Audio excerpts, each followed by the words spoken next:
Olá, vamos iniciar a análise de mais um julgado repetitivo. Nesse caso aqui, vamos tratar de matéria previdenciária e o caso é de muita repercussão. Foi analisado pelo STF nas ADIs 4878, na 5083 e pelo STJ no tema 732, que é o tema de concessão de benefício de pensão por morte a menor sob guarda. A norma aqui discutida é o artigo 16, parágrafo 2º da Lei de Benefícios. Esse artigo 16 ele teve uma alteração pela Lei 9.528, de 97, pela qual houve a exclusão do menor sob guarda, ou seja, aquele que por determinação judicial é atribuída a guarda ao segurado da Previdência, e houve essa exclusão dessa possibilidade de o menor sob guarda, portanto, que não é filho nem enteado, né, na condição de dependente, porque a redação originária da norma equiparava a filho o enteado e o menor sob guarda, né? Então, vamos prosseguir aqui e ver também que, por outro lado, o Estatuto da Criança e do Adolescente, no artigo 33, parágrafo 3º, dispõe que a guarda confere à criança ou adolescente a condição de dependente para todos os fins e efeitos de direito, inclusive previdenciários. E essa norma aqui, por sua vez, não foi revogada, certo? De outra mão, o artigo 227 da Constituição Federal dispõe que é dever da família, da sociedade e do Estado assegurar à criança, ao adolescente e ao jovem, com absoluta prioridade, o direito à vida, à saúde, à alimentação, à educação, ao lazer, à profissionalização, à cultura, à dignidade, ao respeito, à liberdade e à convivência familiar e comunitária, além de colocá-los a salvo de toda forma de negligência, discriminação, exploração, violência, crueldade e opressão. Enfim, aqui está um compromisso assumido pelo Estado de proteger a criança e o adolescente de qualquer tipo de desamparo, né? E aí a interpretação dada pelo STJ foi, inclusive, interpretando a norma constitucional. Normalmente o STJ faz análises a partir das normas infraconstitucionais. Nesse caso aqui, ele considerou o princípio da especialidade sobre a norma do ECA, ou seja, ele considerou que a norma do ECA ela é específica para crianças e adolescentes, pelo que deve prevalecer sobre a norma da Lei Geral de Benefícios, ou seja, a Lei 8.213, e também utilizou, para tanto, a disposição do artigo 227 da Constituição, dizendo que há um princípio da proteção integral à criança e ao adolescente, e bem como também aplicou aqui um princípio de retrocesso, aliás, princípio da proibição de retrocesso nos direitos sociais, né? Então, pelo que não poderia haver, de uma forma desarrazoada, a restrição de direitos que já foram garantidos,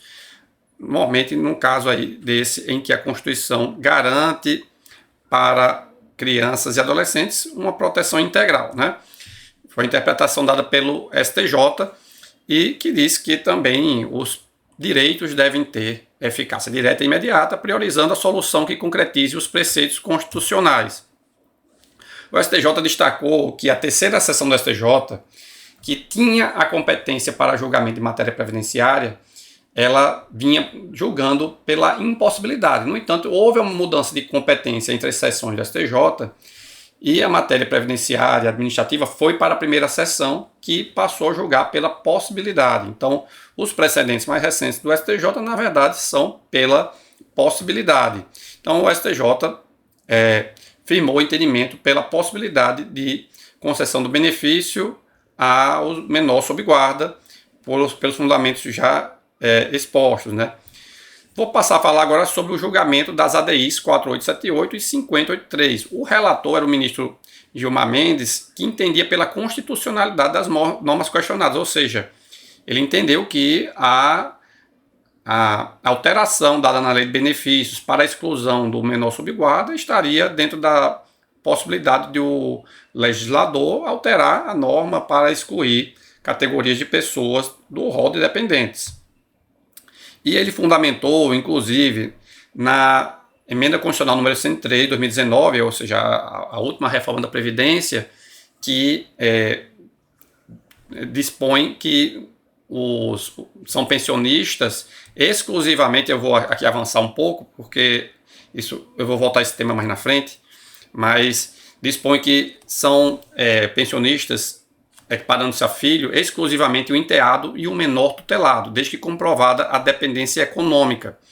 Então, o ministro Gilmar Mendes entendeu que, já considerando o teor dessa alteração aqui, dada pela emenda constitucional 103 de 2019, não seria possível interpretar a norma infraconstitucional de forma a conceder o benefício. No entanto, o ministro Edson Fachin, que foi, ao final, o relator para o acórdão, porque o voto dele foi o vencedor, no caso, ele entendeu pela possibilidade de concessão do benefício ao menor sob guarda. E aí, mais uma vez, assim como no STJ, destacando a doutrina da proteção integral da criança e do adolescente, e já fazendo uma análise mais prática sobre os casos, porque um dos argumentos para entender pela impossibilidade seria uma situação corriqueira em que avós incluem netos como dependentes, ou melhor, assumem a guarda de netos apenas do ponto de vista formal para, do falecimento do avô, o neto poder receber a pensão por morte, né? Ainda que o neto, na verdade, seja dependente dos pais dele, não do avô. E, no entanto, o ministro Edson Fachin disse que não é possível presumir a má-fé das pessoas, que essa má-fé ela deve ser analisada no caso concreto. Diz que, inclusive, os processos de concessão de guarda, eles possuem intervenção do Ministério Público durante o processo, há uma análise documental, por vezes audiência também.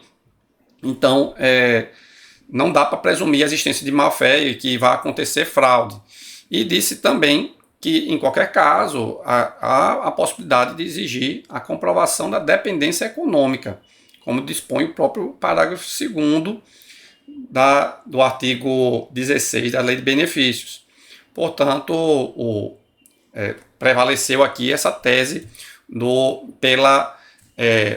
inconstitucionalidade, portanto, da remoção do menor sob guarda da condição de dependente. Então, a tese fixada pelo STJ foi essa aqui, a de que o menor sob guarda tem direito à concessão do benefício de pensão por morte do seu mantenedor, comprovada a sua dependência econômica, nos termos do artigo 33, parágrafo 3º do ECA, ainda que o óbito do instituidor da pensão seja posterior à vigência da medida provisória 1523, ou 1523/96, reeditada e convertida na Lei 9.528/97. Funda-se essa conclusão na qualidade de lei especial do Estatuto da Criança e do Adolescente frente à legislação previdenciária.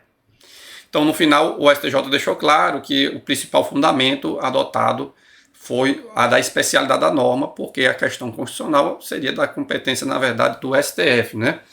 E aí, por sua vez, as ADIs que eu já mencionei, a 4.878 e a 5.083, foram julgadas, a 4878 foi julgada procedente e a 5083 foi julgada parcialmente procedente, para conferir interpretação conforme ao parágrafo 2º do artigo 16 da Lei de Benefícios, para contemplar em seu âmbito de proteção o menor sob guarda na categoria de dependentes do regime geral de previdência social, em consonância com o princípio da proteção integral e da prioridade absoluta, nos termos do artigo 227 da Constituição da República, desde que comprovada a dependência econômica nos termos em que exige a legislação previdenciária no artigo 16, parágrafo 2º da Lei de Benefícios e o Decreto 3.048/99, que é o Regulamento da Previdência Social. Então, eu até acho que eu falei antes que teria se declarado inconstitucionalidade, mas enfim, a inconstitucionalidade da interpretação pela exclusão do menor sob guarda, né? Foi dada uma interpretação conforme a Constituição. E, após isso aqui, o tema voltou a ser afetado pelo STF no tema 1271, ou 1271, porque aí sim, nesse tema, vai ser analisada especificamente a questão da alteração da norma constitucional ou melhor, pela superveniência, né, dessa norma da reforma da Previdência, que dispõe que apenas se equipara a filho para fins de recebimento de pensão por morte o enteado e o menor tutelado. E aí, portanto, aqui o legislador, o constituinte, né, ele excluiu, aparentemente de uma forma deliberada, né, o menor sob guarda. E aí o tema 1271 vai discutir, à luz dos artigos 2º, 60, parágrafo 4º, ou seja, se haveria aí uma violação a alguma cláusula pétrea,